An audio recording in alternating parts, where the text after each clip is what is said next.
Well, welcome to my YouTube channel again.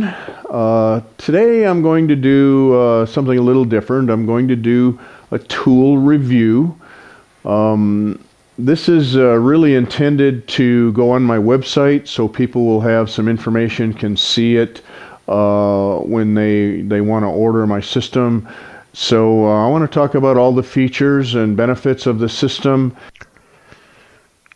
Okay, the 3/4 inch boring bar has been the go-to, the model for decades.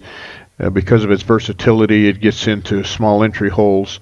And with my system, I have 3 different reach capabilities that will get any kind of shape that you want. But what if I want to go deeper? I want to go do taller vessels.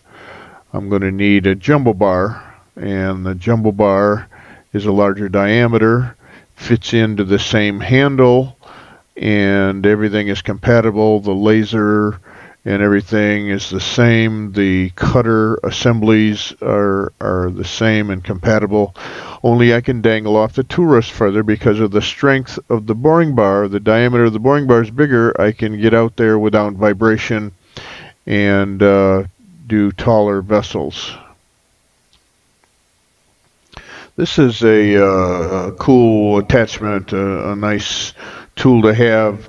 Let's face it, all of the excitement is on the outside of the hollow form, all the design and creativity. The inside is just get the wood out without beating your body up. So I can sometimes abuse this a little bit. I can pour the coal to it and make some hay and get the job done quicker and easier, even though I might not need it because of a tall vessel.